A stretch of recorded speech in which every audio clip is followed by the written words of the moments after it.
la 70 para continuar. ¿Cómo nos ganamos la muerte eterna? Pecando a Adán, nuestro primer padre, en quien todos pecamos. O sea, de esa manera entró la muerte eterna a la vida del hombre. ¿Qué es la muerte eterna? ¿Cómo podemos explicar qué es la muerte eterna? Ya eso lo hemos visto en las otras clases. ¿A qué se le llama muerte eterna? ¿Cómo morimos para siempre? Si nuestra alma es inmortal, ¿cómo es posible que podamos tener una muerte eterna? La muerte eterna es el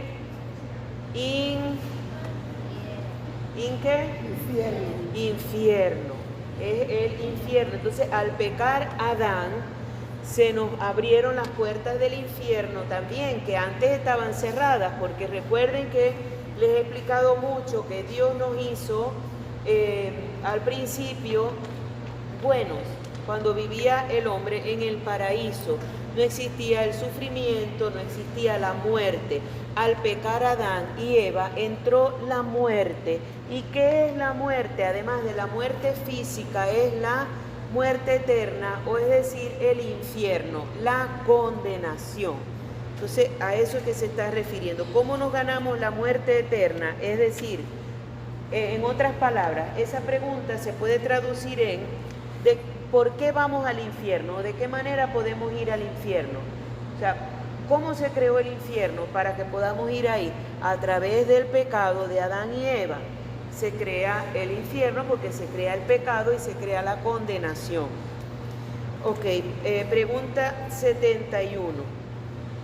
¿Pudo valerse Dios de otro medio que no fuese la muerte de su Hijo? En este caso está hablando de salvarnos, como viene de las preguntas anteriores, ¿verdad? Pero como nosotros paramos, perdimos el hilo. Pero esta pregunta se refiere a que si Dios pudo salvarnos a nosotros de otra manera que no fuera la muerte de Cristo. Vamos a ver qué nos responde. Que sí, que Dios pudo valerse de otra manera, o sea, de hacer otra cosa para salvarnos. Dice que sí, pero nos convino más que cualquier otro. Es decir, la manera en que Cristo nos salvó del pecado, ¿verdad? Nos rescató nuestra alma y nos perdona los pecados. O sea, la manera en que Dios lo hizo, Él pudo haber hecho otra cosa. O sea, Dios pudo haber enviado a su Hijo y no nacer de una mujer, sino ya haberlo enviado ya hombre, sin que tuviera que nacer, porque Dios todo lo puede. Y podía haber instaurado el perdón de los pecados sin tener que morir, sino inventarse otra manera para perdonar los pecados. Pero Dios lo quiso así, porque de esa manera era como nos convenía. Y una de las maneras que se me ocurre, ¿por qué le convenía a Dios enviar a su Hijo para que su Hijo muriera, y muriera de esa manera, como está ahí? Dígame si alguna persona mirando ese crucifijo en serio, en silencio, mirándolo detenidamente, ¿quién no es capaz de sentir algo por dentro? ¿Ustedes creen que alguien que se ponga a mirar fijamente a Jesús ahí clavado, a mirarlo, ¿ustedes creen que que no sienta nada? ¿O sí siente? Entonces, o sea, por eso Dios trajo a su Hijo y su Hijo murió de esa manera, porque era la manera donde nosotros, o sea, es como nos íbamos a remover, porque somos tan duros de corazón que de otra manera no nos hubiera importado. Cualquier cosa que Dios hubiera hecho no nos hubiera importado y seguimos pecando. Pero al ver eso que está ahí, decimos, Dios mío, ¿cómo yo puedo quejarme? ¿Cómo yo puedo desobedecerte? ¿Cómo yo puedo ser tan malo si sufriste lo habido y por haber para salvarme a mí, para perdonar mis pecados? Entonces, por eso Jesús quiso morir de esa manera. Jesús sufrió todo lo que yo pueda sufrir en toda mi vida. No se va a parecer ni siquiera a lo que Jesús sufrió en su pasión y muerte. O sea, ustedes imagínense darle tantos latigazos. Ustedes han visto la película de La Pasión. Los latigazos que a Jesús le dieron. y caminar tanto, no sé cuántos kilómetros o metros, no sé si serían kilómetros, con esa cruz encima, que no es una crucecita como la que nosotros vemos en los viacrucis de aquí, era algo mucho más grande. Caminar con eso encima, con su cuerpo desbaratado por los latigazos, con una corona de espinas que las espinas le atravesaban todo. O sea, imagínense eso, o sea, todo lo que nosotros suframos nunca se va a comparar con eso, nunca. Entonces, ¿por qué Jesús sufrió tanto? ¿Por qué? Yo no sé si yo una vez allá arriba le puse la comparación de cuando uno hace una fiesta. Imagínense un mantel blanco. Yo le puse esa comparación. Un mantel blanco en una fiesta, ¿verdad? Donde hay una torta de chocolate, donde hay golosinas de chocolate, donde hay refresco, vino, no sé, toddy, lo que ustedes se puedan imaginar. Y eso se derrama en ese mantel y se riega la torta de chocolate y empiezan a tirarse las cosas y todo eso se riega en el mantel. Cuando uno vaya a lavar ese mantel, ¿cómo tiene que lavarlo? Con cloro y echarle bastante, ¿verdad? Y con cepillo si es posible y dejarlo en remojo y al otro día volverle a dar y no sé cuánto. Bueno, luchar con él para quitarle cosas. Luchar con él, ¿verdad? ¿Por qué Jesús quiso sufrir tanto? Porque todas esas manchas en ese mantel son nuestros pecados. Y nuestros pecados son así como el chocolate que se pega en la ropa o barro o cualquier sucio así bien fuerte, grasa, la grasa que es difícil, la grasa de pollo, de cerdo, de lo que sea que se pega en la ropa que cuesta sacarla, ¿verdad? Esos son nuestros pecados. Y por eso Cristo tuvo que sufrir tanto, porque Cristo era ese mantel que cargó con nuestros pecados y para poder quedar blanquito había que darle bastante. Entonces, por eso Jesús tuvo esa muerte, por eso sufrió tanto, por eso tanta agonía, por eso tantos latigazos, para que nosotros pudiéramos quedar bien limpios. O sea, Jesús pagó las consecuencias de nosotros. A nosotros era que tenían que habernos hecho todo eso, porque nosotros somos los que pecamos, Jesús no pecó, pero Él tomó encima todos nuestros pecados para que nosotros pudiéramos tener la vida eterna que es el cielo y para salvarnos de ir al infierno. Entonces fíjense el Dios que nosotros tenemos. Imagínense si no debemos tomar en serio el sacrificio que hizo Jesús por nosotros. Y muchas veces a nosotros no nos importa. Seguimos pecando, seguimos sin venir a misa, porque en misa, ya les expliqué, ¿verdad? En misa se vuelve a actualizar ese sacrificio de la cruz. Por eso venir a misa es acompañar a Jesús en ese calvario, en esa cruz. Es una de las partes de la misa, una de las partes más importantes de la misa, acompañar a Jesús en el calvario, o sea, en la cruz. Bueno, seguimos. 72. Siendo Dios inmortal, ¿cómo pudo morir? Porque siendo Dios es al mismo tiempo hombre mortal. Ya lo vimos también que Jesús tiene dos naturalezas. Naturaleza humana, o sea, es hombre, es humano, y naturaleza divina porque también es Dios. Entonces, por eso Jesús muere, porque también era hombre, era humano. Por supuesto, su alma no murió, como nuestra alma tampoco va a morir. Cuando nuestro cuerpo muera, nuestra alma es la que va a ir al cielo, al purgatorio o al infierno. Dios nos libre. ¿Por qué escogió muerte de cruz? Digamos todo. Por cuanto que siendo más ignominiosa y penosa, sería más meritoria y gloriosa. ¿Qué quiere decir siendo más ignominiosa? Algo ignominioso, o sea, la ignominia es como algo repugnante. ¿A qué le suena a ustedes la palabra repugnante? Algo asqueroso, muy bien. Algo que nadie quiere, algo que todo el mundo le saca el cuerpo. O sea, una muerte ignominiosa es una muerte, o sea, es lo peor, algo que nadie quiere, ¿verdad? Entonces, precisamente por ser tan, no digamos asquerosa, pero vamos a decir en aquella época y ahora, o sea, era algo tan mal visto, o sea, era lo último. Las personas que morían en la cruz eran los criminales más mal vistos, más malos, etcétera, etcétera. O sea, una persona muerta en la cruz, o sea, no tenía consideración ninguna. Era como decir nosotros la escoria, pues lo más malo de lo más malo. Entonces, por esa razón y por lo que yo les dije, ¿verdad? Entonces Jesús precisamente, Dios escoge esa muerte para Jesús, o sea, lo peor, para ver si así nosotros como que vamos a reaccionar ante eso, ¿verdad? Que no murió ya en un momentico, le dio un infarto y cayó. No, o sea, sufrió lo peor de lo peor. ¿Por cuánto? No, ya. Es la 74 que está ahí mismo al lado, no está abajo. ¿Qué entiendes cuando dices que bajó a los infiernos? En el credo decimos que Jesús bajó a los infiernos. Vamos a ver qué dice aquí. El lugar de los justos, donde esperaban el advenimiento de Cristo resucitado. También el infierno de los condenados, el limbo de los niños muertos sin bautismo y el purgatorio.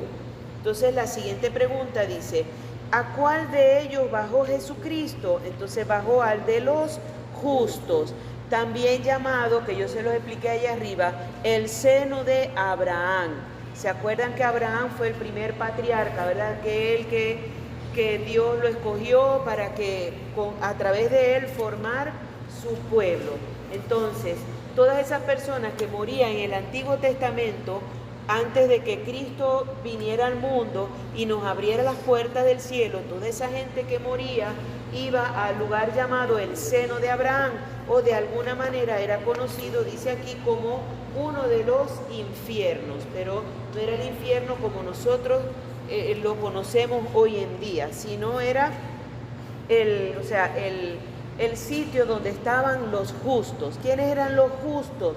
Los que tenían ganado el cielo, pero que no podían ir todavía al cielo porque Jesús no había muerto, no había resucitado y no había entrado al cielo para abrirnos las puertas. Entonces, como el cielo estaba todavía cerrado, ellos tenían que permanecer en algún lugar, y era ese infierno de los justos, o mejor dicho, el seno de Abraham.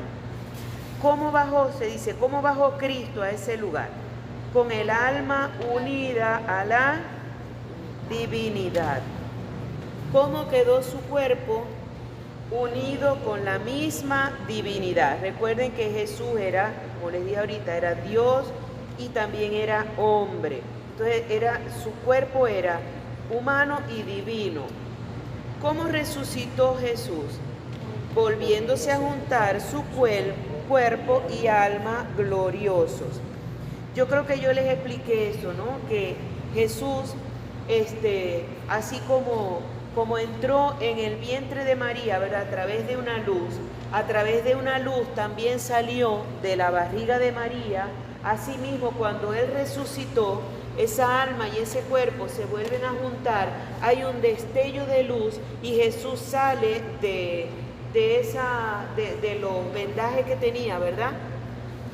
Porque es como que se desintegra, o sea, su materia se vuelve, se desintegra, se vuelve una luz, sale y se vuelve a convertir en hombre cuando sale de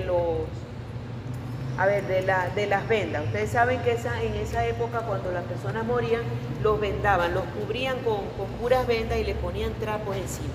Cuando Jesús resucitó, esos trapos quedaron intactos, porque Jesús se convirtió en eso, en luz, y la luz sale a través de esos trapos, ¿verdad? Entonces Jesús sale convertido en luz y luego vuelve a tomar su forma humana. Asimismo como nació de María, por eso María no parió, no dio a luz, sino que el niño salió así, o sea, se desintegró, por decirlo en palabras coloquiales que todos entendamos. Se desintegró en la barriga, salió en forma de luz y luego fuera se volvió a ser niño. O sea, es algo como mágico, pero no es mágico, es divino. ¿Okay? O sea, son los milagros que Dios puede hacer porque Dios es el dueño de la materia. O sea, Dios a mí aquí ahorita me puede convertir en lo que Él quiera y a cada uno de nosotros, porque Dios es dueño de nuestros cuerpos, así como hay gente que se cura milagrosamente de un cáncer. ¿Han oído hablar de eso? Mucha gente que se han curado de cáncer o de cualquier otra cosa, porque Dios puede hacer todo lo que quiera con la materia. Nos puede curar, nos puede convertir en lo que sea, o sea, porque Dios es dueño de la materia, o sea, de nuestros cuerpos y de todo. ¿Por qué número vamos? 79. ¿Cómo subió a los cielos? Inmortal, con su propia virtud. O sea, por ser su alma inmortal, pues entra al cielo. La 80, ¿cómo se entiende que está reinando a la derecha del Padre? Porque tiene igual gloria y poder que el Padre en cuanto que es Dios. Y en cuanto que es hombre, es mayor grado que otro alguno. O sea, está reinando a la derecha del Padre porque también es Dios. Y en cuanto a hombre, en mayor grado que otro alguno. ¿Qué quiere decir eso? Que también en el cielo hay muchos hombres más, ¿verdad? Están todos los santos, por ejemplo. Pero Jesús es el que está a la derecha del Padre y no otra persona ni otro santo, porque Jesús es el hombre, digamos, más santo de todos los hombres que ha habido. O sea, Jesús es el hombre infinitamente más santo que todos los demás. Por eso, en cuanto a ser hombre, es el que tiene el derecho de estar al lado de Dios Padre, y además de que es el Hijo del Padre. Generalmente los hijos son los que están, digamos, más cerca de los padres. Imagínense los reyes. Aquí no hay reyes, pero por ejemplo en España, en Europa, que todavía hay reyes, cualquier persona no se puede acercar al rey. En cambio, los hijos sí.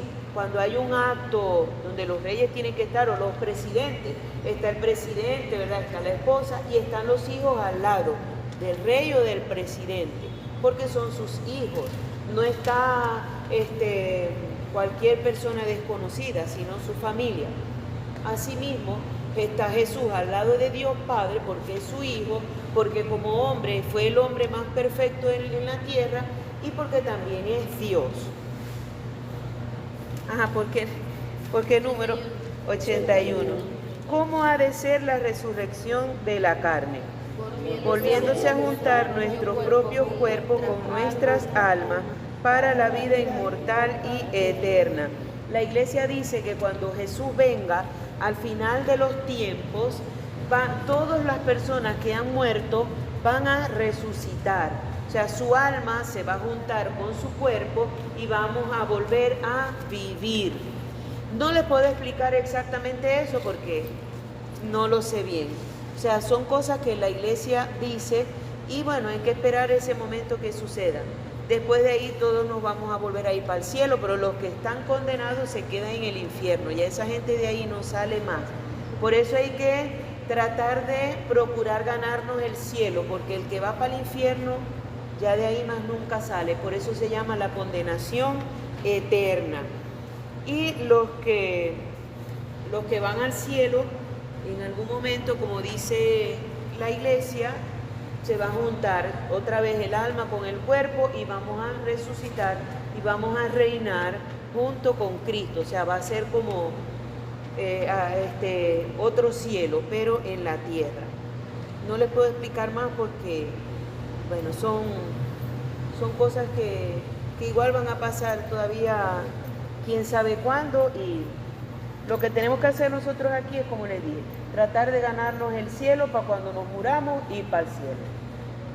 82. ¿Qué entiendes cuando dices creo en la comunión de los santos? Que lo decimos en el credo. En el credo decimos creo en la comunión de los santos. Ahí lo decimos, ¿verdad? Bueno, respondemos que unos fieles tienen parte en los bienes espirituales de los otros, como miembros de un mismo cuerpo. A ver, ¿qué quiere decir eso en palabras coloquiales? Que nosotros podemos tener de alguna manera, o nosotros no tanto, las personas que nos han precedido en la muerte, de alguna manera nos pueden ver, nos pueden escuchar y nos pueden acompañar. No es que son fantasmas que se nos van a aparecer en la madrugada y nos van a asustar. No, no se trata de eso. Sino que si esas personas están en el cielo participan de la naturaleza de Dios, que es omnisciente. Es decir, Dios se da cuenta de todo. Todos nuestros familiares y amigos que estén en el cielo, participando de esa cualidad de Dios, que todo lo ve, que todo lo sabe, pueden vernos. Y de esa manera pueden acompañarnos, nos pueden escuchar.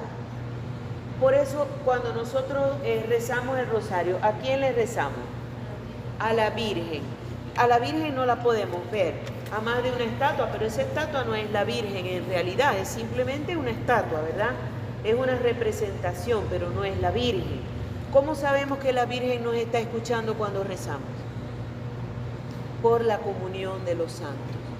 Tenemos fe de que cuando yo le rezo a la Virgen, ella me escucha. Eso se llama la comunión de los santos. Cuando yo tengo devoción a algún santo y yo le rezo a ese santo para que me haga cualquier favor, para que me haga un milagro, ¿cómo yo sé que ese santo me está escuchando? Por la comunión de los santos. O sea, nosotros tenemos que tener la seguridad de que si yo le rezo a Jesús, a la Virgen, a Dios Padre, al Espíritu Santo, a San Francisco, a San Antonio, a San José, tenemos que tener la fe de que ellos nos escuchan, porque participamos de esa comunión. O sea, comunión quiere decir común unión, o sea, espiritualmente estamos unidos. Todos tenemos un ángel de la guarda, ¿sabían? Todos tenemos un ángel que se llama el ángel de la guarda. ¿Qué quiere decir guarda? Que nos está guardando a nosotros de los peligros, de las tentaciones, o sea, nos está acompañando. Eso también entra dentro de la comunión de los santos. El Padre Pío, que fue un santo, el Padre Pío, el ángel de la guarda, le hacía favores al Padre Pío, llevaba cartas, le decía cosas, lo ayudaba. A Santa Gema Galgani, una muchacha que murió muy joven, de 23 años, si mal no recuerdo, Santa Gema Galgani también escribía cartas, le escribía cartas a su confesor y a otras personas. Y el ángel de la guarda era el que las entregaba, porque ella a veces estaba enferma, ella no podía ir al correo. En aquel momento no había teléfono ni nada, todo se hacía por carta, y las cartas había que llevarlas al correo. Y Santa Gema escribía las cartas y se las daba al ángel de la guarda, y el ángel de la guarda se la llevaba a esa persona a quien Gema le había escrito la carta. Y eso es algo que se puede comprobar, que pasó así. Igual el Padre Pío y muchos otros santos que han tenido esa comunión tan íntima con los santos y con el mundo espiritual, que se han servido del ángel de la guarda para que los ayude y les haga favores. Entonces, todo eso es lo que quiere decir la comunión de los santos. Otro bajón. 83. ¿Qué entiendes cuando dices, creo en el perdón de los pecados? Que la Iglesia tiene poder para perdonarlos, por muchos y enormes que sean. Porque Jesús mismo dejó instituido con los apóstoles que perdonaran los pecados de la gente, ¿verdad? Ya eso lo hablamos también allá arriba. ¿Cómo es Dios remunerador? O sea, remunerar quiere decir pagar, porque premia a los buenos y a los malos. O sea, Dios premia nuestras acciones. Por supuesto, las acciones buenas las premia con cosas buenas. Las acciones malas las premia con cosas, de pronto con alguna enseñanza, ¿verdad? Porque Dios no se deja ganar nunca, como dicen, en generosidad. Y tal vez hago algo malo, pero a través de eso malo que yo hice, igualito Dios nos da una enseñanza. ¿A dónde van los buenos? A la gloria. o podemos decir al paraíso, al cielo, es lo mismo. Y los malos al infierno o a la muerte eterna, a la condenación eterna, también son nombres que se le puede dar. ¿Qué es la gloria? Es el conjunto de todos los bienes, sin mezcla de mal alguno. Es decir, en el cielo no hay absolutamente nada manchado, ni nada con pecado, ni egoísmo, ni envidia, ni nada de eso, pero ni siquiera un poquitico. ¿Cuáles son las dotes del cuerpo glorificado? Impasibilidad, claridad, agilidad, sutileza, inmortalidad. Es decir, cuando nosotros estemos en el cielo vamos a tener impasibilidad. ¿Qué quiere decir eso? Que no vamos a padecer. ¿Qué quiere decir padecer? Sufrir. La impasibilidad es que no vamos a padecer, es decir, no vamos a sufrir. Claridad, vamos a conocer todas las cosas, vamos a tener el don de ciencia, todos los dones del Espíritu Santo para poder conocer todas las cosas con claridad. Agilidad, no, o sea, nuestro cuerpo se va a poder transportar donde quiera sin tener que utilizar un carro, caminar, o sea, vamos a tener la agilidad de ir y venir de un sitio a otro, o sea, de manera instantánea. Sutileza, es decir, vamos a ser como quien dice mansos, buenos, pues sensibles, cariñosos, allá no va a haber peleas ni malas caras, ¿entienden? Inmortalidad, pues ya que no vamos a morir. ¿Qué es el infierno? El conjunto de todos los males, sin mezcla de bien alguno. O sea, en el infierno todo es absolutamente malo y no hay ni una gota de nada que sea bueno en el infierno. Todo es llanto, maldiciones, sufrimiento, horror, desesperación, o sea, todo lo malo que se pueda imaginar. 90, ¿verdad? ¿Qué penas padecen los condenados? Pena de daño y pena de sentido. ¿En qué consiste la pena de daño? En carecer de la vista de Dios. O sea, el infierno es la ausencia de Dios. Es lo que quiere decir eso, pena de daño. Es decir, vamos a sufrir porque ahí no vamos a poder contemplar a Dios, ni sentir a Dios, ni ver a Dios, ni nada. O sea, Dios para nosotros va a borrar. Y eso en el ser humano causa un sufrimiento horrible, porque fuimos creados para Dios. Y cuando estamos sin Dios, estamos en el sufrimiento total. ¿Ok? Y la pena de sentido, ¿qué es? Es padecer para siempre tormentos indecibles y horrorosos. ¿Ok?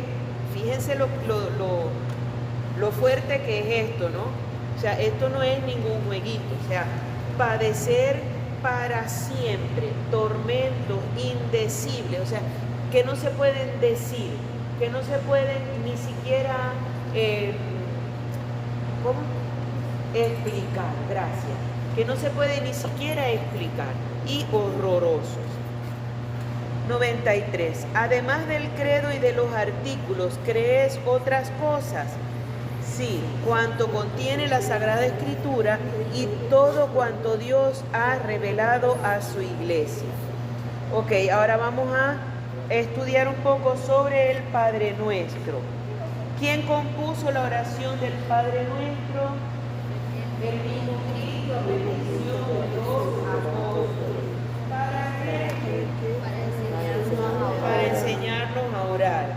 ¿Qué es orar?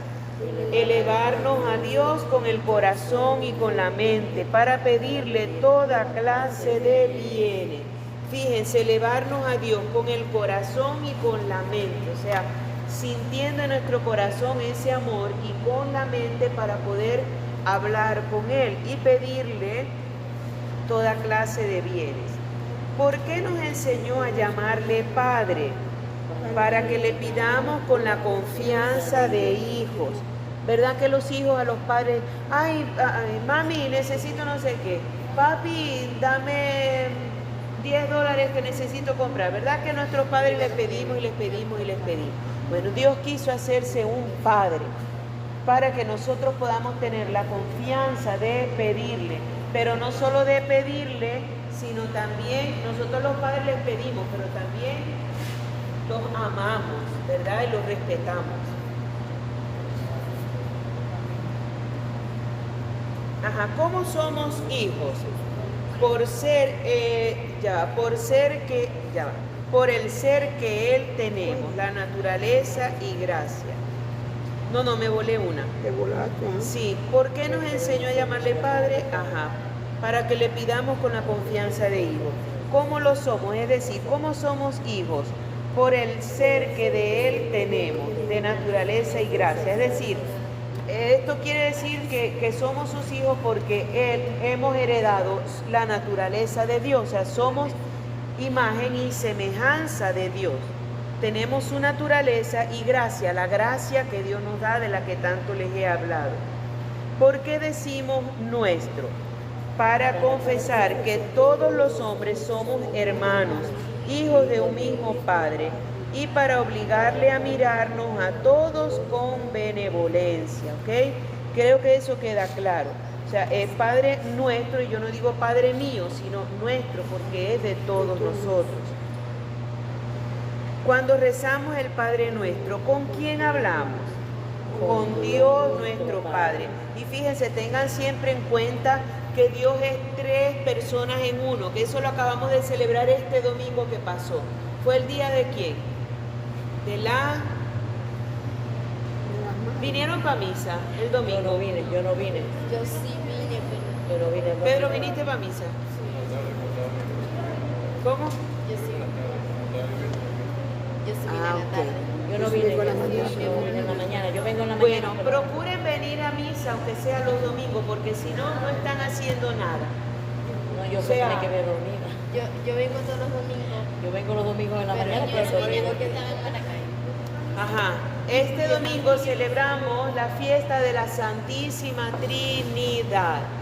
Padre, ¿qué más? Hijo y... Espíritu Santo. Y la semana pasada celebramos ¿qué cosa? No, fue este domingo. ¿Y el anterior qué celebramos? ¿A cuál de los 3 celebramos?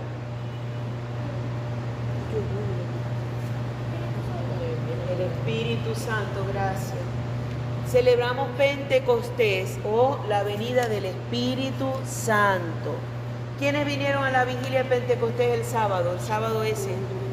Pedro, yo creo que yo vi a Pedro, desde allá arriba yo me asomé y lo vi. Apenas 2. Yo vine fue el domingo. No, yo no vine porque tenía el bebé. Entonces fue que yo no vine. Bueno, tienen que venir a misa. Entonces, cuando rezamos el Padre Nuestro, nos estamos dirigiendo hacia Dios Padre. Tenemos que saber que estamos hablando con el Padre, ¿ok? ¿Dónde está Dios? En todo lugar, por esencia, presencia y potencia. ¿Cómo lo está por esencia? Dándoles el ser, recreándolas a todas las cosas. Es decir, porque Dios nos hizo a todos. Las flores, las matas, los animales, a nosotros todo. Entonces Dios está en nosotros por esencia, o sea, en toda la naturaleza está la esencia de Dios porque Él lo creó todo. ¿Cómo lo está? Por presencia, porque nada se oculta a sus divinos ojos. ¿Cómo lo está? Por potencia, porque su poder está imperando en todas partes. O sea, Dios es todopoderoso. Aquí dice hacer hincapié en la presencia de Dios, cómo nos mira en todo lugar y tiempo, y el recato y la modestia con que debemos estar delante de Él. Dios está en todo lugar, en todo. Así estemos escondidos en el baño, ya sabemos que ahí también está Dios, ¿verdad? Porque es omnipresente y por su potencia. Entonces debemos siempre tratar de ser recatados en en el vestir, en el hablar, en el obrar, porque siempre Dios nos está observando.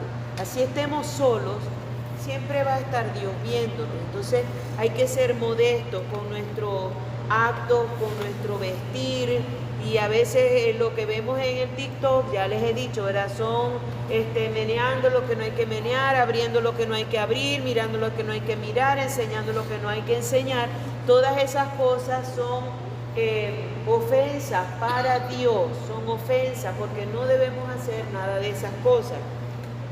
La 105. ¿Por qué decimos que está en los cielos? Porque en ellos se manifiesta más particularmente su gloria. O sea, en el cielo está plenamente. Cristo en cuanto hombre, ¿dónde está? En el cielo y en el santísimo sacramento del altar. ¿Dónde está aquí el santísimo sacramento del altar en este momento? En el sagrario. En el sagrario están guardadas las hostias consagradas que para nosotros son el cuerpo y la sangre de Cristo. ¿Okay? Entonces está ahí su presencia real. ¿Cuántas peticiones contiene el Padre Nuestro? 7 peticiones muy bien ordenadas. Las 3 primeras hacen referencia al honor de Dios y las otras 4 al provecho de nuestro prójimo. ¿Qué pedimos en ellas? Conformidad con la divina voluntad, abundancia de todos los bienes espirituales y materiales y el remedio de todos los males. ¿Qué pedimos cuando decimos santificado sea tu nombre? Que el santo nombre de Dios sea respetado, reverenciado y alabado. ¿Y qué pedimos cuando decimos venga a nosotros tu reino? Que reine en nosotros por la gracia y que nos dé su gloria. Fíjense, ¿cómo reina en nosotros? Cuando estamos en gracia, cuando estamos en gracia. ¿Y qué pedimos cuando decimos hágase tu voluntad así en la tierra como en el cielo? Que todos los hombres se sometan a su divina voluntad, como lo están las legiones angélicas. Por eso a veces ante un problema, ante una dificultad, debemos abandonarlo en las manos de Dios y siempre decir, hágase tu voluntad. A veces nosotros nos empeñamos en hacer una cosa y no, yo quiero, yo qué sé, irme para Maracaibo mañana a las 5 de la mañana porque yo tengo que estar allá y yo quiero, y yo quiero, y yo quiero, y me empeño en hacer eso. Y resulta que Dios cambia los planes, ¿verdad? Y se dañó la camioneta, el carro no me vino a buscar, lo que sea, y no pude ir. Y resulta que Dios nos estaba librando de algo, ¿verdad? Entonces, tal vez uno lo que hace es molestarse, me puse bravo, empecé a gritar y a pelear con todo el mundo porque no me pude ir para Maracaibo, en vez de decir, Señor, hágase tu voluntad. Porque si no pude ir es porque Dios sabe de que lo que a mí me conviene, ¿verdad? Entonces siempre debemos tener presente que se haga siempre la voluntad de Dios en nuestras vidas. Y si queremos hacer algo, lo ponemos en manos de Dios. Señor, yo quiero hacer esto, pero que se haga tu voluntad. Siempre, siempre, y eso va a ser lo mejor. Porque lo que nos pase siempre va a ser lo que Dios quiere. ¿Y Dios quiere que nos pasen cosas malas? No. Y de pronto algo que nos pasa lo vemos como malo, pero después de eso vamos a ver que vino algo bueno. Entonces, siempre tenemos que tener la confianza puesta en Dios. ¿Qué número era? Vamos por la 112. 111. Ajá. ¿Y qué pedimos cuando decimos el pan nuestro de cada día, dánoslo hoy? El sustento necesario y diario para nuestra alma y para nuestro cuerpo. De una manera especialísima, la Sagrada Eucaristía. Pues nosotros le pedimos a Dios que nos dé el pan de cada día, ¿verdad? Y no le pedimos el pan de un mes, sino el de cada día. ¿Por qué? Para que todos los días tengamos que pedirle. Dios Padre quiere que seamos humildes ante Él y que reconozcamos que sin Él no podemos hacer nada.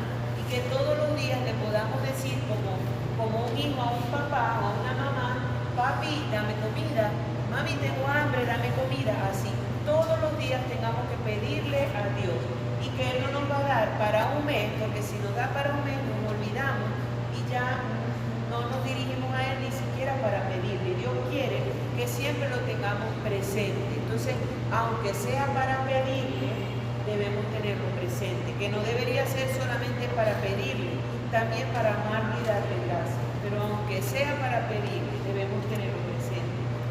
¿Por qué le pedimos solo para hoy? Para quedar obligados a pedírselo mañana, lo que les acabo de decir. Y que cuando decimos perdónanos nuestras deudas, le decimos que perdonen nuestros pecados y la pena debida por ellos. ¿Por qué añadimos así como nosotros perdonamos a nuestros deudores? Porque Dios no puede perdonar al que no es capaz de perdonar. Entonces, para que Dios nos perdone, nosotros también tenemos que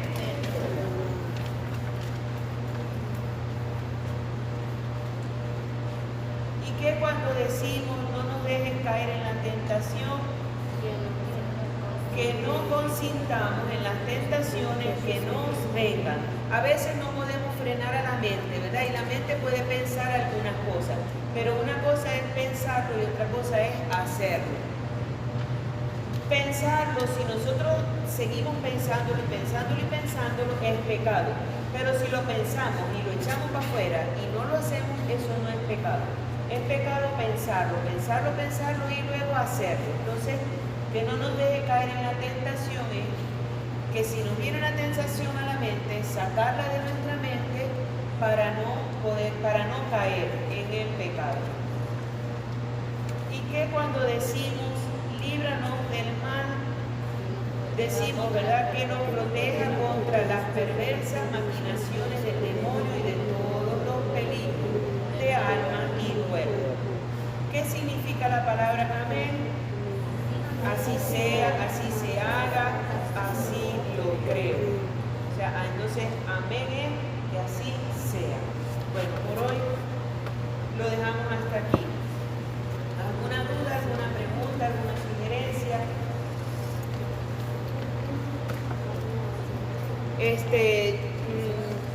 Luego les digo lo del examen, porque de verdad para hacer el examen yo tengo que sentarme con todo el video de YouTube para no hacer otras preguntas que no estén ahí específicamente. Entonces tengo que oírlos, ir sacando las preguntas y de verdad a veces se me hace difícil sacar el tiempo.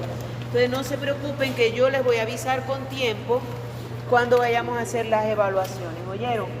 Por lo pronto ya saben, todas las preguntas que les marqué hoy, vayan poco a poco leyéndolas, estudiándolas para que no se las dejen acumular.